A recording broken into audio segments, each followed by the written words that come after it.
Hello! Kumusta na kayo? So, ito na naman po tayo. So, ang topic po natin ngayon ay yung tungkol doon sa part 2 ng Shipora dropshipping, yung pinasok ko na bago kong business. Yeah. So, business ko siya. So, ipapakita ko sa screen. So, makikita nyo on this side ata. Ayun. So, tingnan nyo na lang kasi ginawan ko siya ng separate na parang video para makita nyo yung account ko mismo, yung movements niya, kung ano na nga ba ang nangyari. So, curious kayo, di ba? So, naging curious din ako. So, sabi ko, 1 week. So, today is 1 week na ano niya, pang 14 na niya. So, ayun, ginawa na natin siya. So, kaninang umaga, chinek ko yung account ko.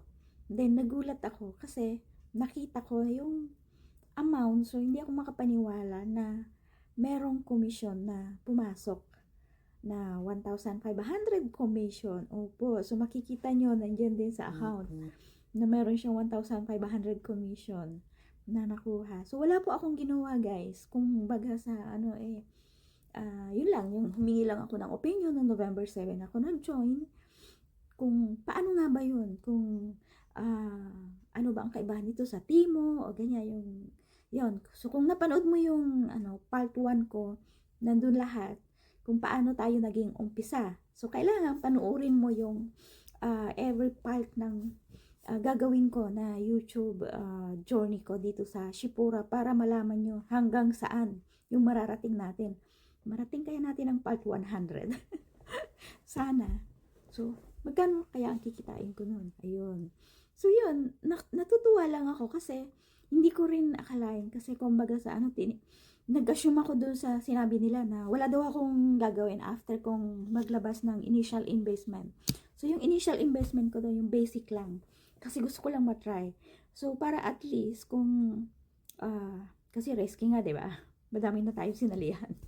Kung sakali na ito ay, na pumalpak, at least, kumbaga sa hindi ganun masakit na sa puso na pero ako kasi sanay na madami na akong sinalihan na mga ganyan. So ayun nga guys, to continue para hindi na tayo nung tiningnan ko yung kanina rin umaga lahat yung email ko, nabigyan pala ako ng notification. So nakalagay dun sa notification, i-try ko kung ma-share ko din sa inyo, pero kung mailalagay ko siya, so nakalagay doon, congrats Euphemia just earned 1,500 through Shipura Dropshipping. So, kailan ko natanggap yun? November 12, 2:53 p.m. So, November 14 ngayon, and November 12 natin siya natanggap. O, diba? Kasi ngayon lang ako nagbukas 14. Kasi November 12 yun. So, ibig sabihin, kung November 7 ako nag-join, pag i-add mo kung kailan pumasok ang commission ko, 5 days. Imagine, sa pag-join ko sa Shipura Dropshipping, in 5 days, mayroon na akong komisyon na 1,500 pesos. Take note ha, 1,500 pesos in just 5 days. So, titingnan natin ulit yung third part. Ano ba yun? Oo. Part 3. So, after 7 days ulit, mag-iantay tayo. Magkano na ba? So, ayun. Kung meron kayong mga katanungan, paano mag-join o kung na-attract din kayo or hindi pa rin, okay lang. Wala namang problema kasi dito walang sapilitan. Wala din akong ginagawa. Kung baga sa nag-share lang ako, ganito lang. Hindi rin ako nagpo-post o nag-ano ng kung ano yung ibibenta or whatever. Hindi. Kasi yung Shipura Dropshipping, para kang may malaking tinatawag na yung grocery na nandun na lahat. O hindi grocery, minimart ata, parang ganon. Warehouse. Tapos mayroon na lahat ng mga kailangan mo, warehouse na sa bahay, mga home furniture, ano pa ba? Ayun. Pag binuksan nyo na lang yung yung Shipura, makikita nyo doon kung ano mga binibenta nila. So para lang yung sa mga ayaw na mag-join as affiliate. Kasi ako affiliate commission, nag-subscribe ako sa kanila bilang affiliate. Yun yung inano ko para mag-earn ako ng komisyon. Hindi ako yung bumibili. Hindi ako yung consumer. So, may sariling consumer. Para siyang SM. 'Diba? Yung mga SM, merong mga stockholder yan, may mga bawat benta meron silang share, meron silang stockholder na nakukuha. So ito si dropshipping, na Shipura, parang ganun ang kinalabasan. So bawat benta ng mga produkto, meron kang komisyon na pumapasok sa iyo.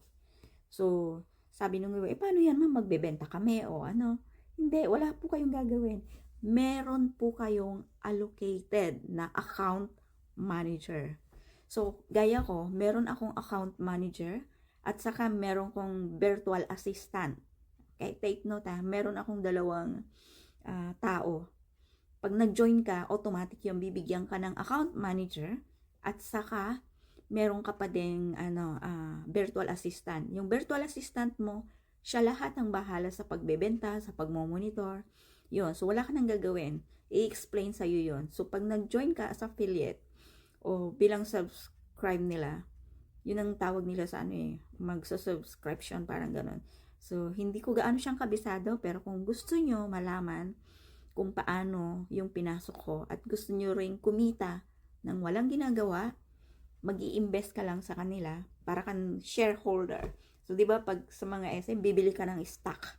So, parang ganito rin, bumili ka lang ng share. So, yung binili ko, yung pinakamababa lang na share. So, yung share na binili ko na yun yung nag-earn ng commission. So, yun yung ipinapasok sa'yo. Iyon yung papasok sa mo. Every time na merong doon sa dashboard mo, may pumapasok siya.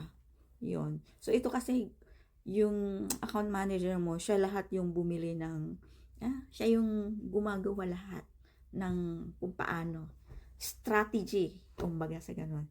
Tapos si virtual assistant mo naman, siya lahat yung nag-aano ng i-update kanya. So, weekly, meron kaming group chat na kung saan ina-update ako ng aking virtual assistant na, ma'am, ito na yung may katanungan ka ba? O may gusto kang so, whatever, kung ano yung mga question nyo, si virtual assistant, o di kaya si account manager, sila yung makakausap nyo. May sarili kayong group chat.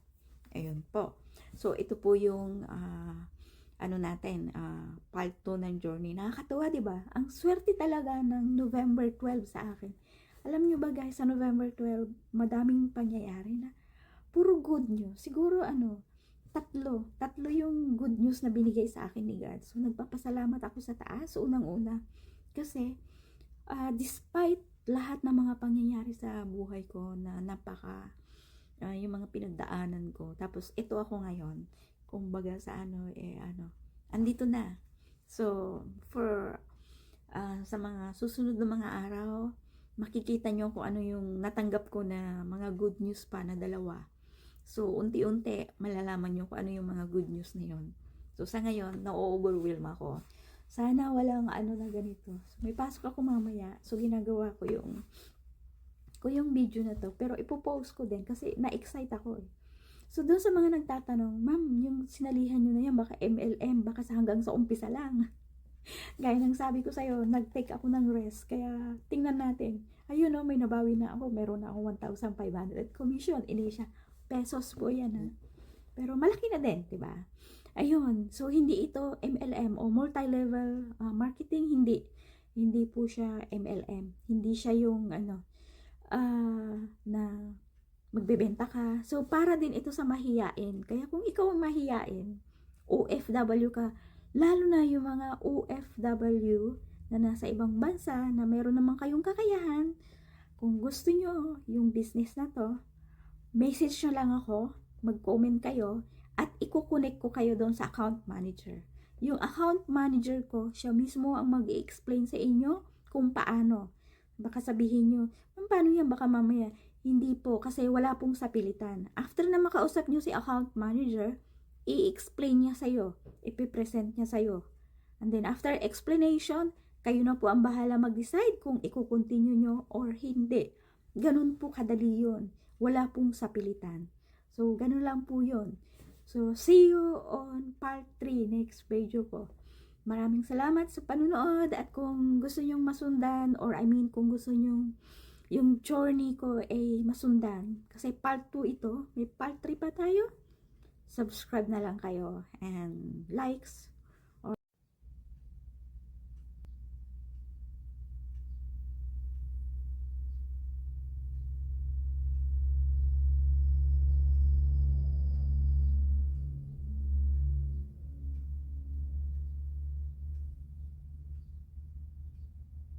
So, ayan po, November 12, diba? So, yan po yung commission natin sa Sipura, 1,500. So, ako ay nakatanggap ng email din dyan. Ayan, Sipura. So, nakalagay po dyan. Bibigyan po kayo ng update kung magkano yung commission nyo. Ayan po. So, yan po yung naging ano natin. So, ayan po. So, doon sa mga nagtatanong, ano ba yung mga binibenta nila? So, ito yung products. Ayan po yung mga products na iba't iba. Ayan. So, meron tayong, ito yung category niya. May health, may subscription sila ang categorize. Upgrade subscription kung gusto mag-add, ano. So, yung mga products nila nasa 845 po. Ayan po. So, scroll nyo yung kung gusto nyo. Scroll home about. Ayan, products. Ayan yung contact us. Ayan. Pero ayan po yung pinaka-website po nila. Just in case. Pero kung gusto nyo pa rin malaman talaga yung ano, kung paano na, kontakin nyo na lang ako. Mag-message na lang po kayo sa akin. And then, PM nyo na lang ako. O private message, no? And then, i-reply ko kayo kung paano nga ba ang kitaan dito. Or kung paano ba kumita. Lalo na doon sa mga OFW na gustong makawala, gusto nilang magkaroon ng ganito na investment. Hindi po siya multi-level marketing. Wala po kayong gagawin.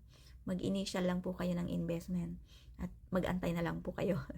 Weekly lang kayo na may updates from your virtual assistant and your account manager. Siya po ang bahala lahat. Okay po, hanggang dito na lang po. Maraming salamat. See you in part 3.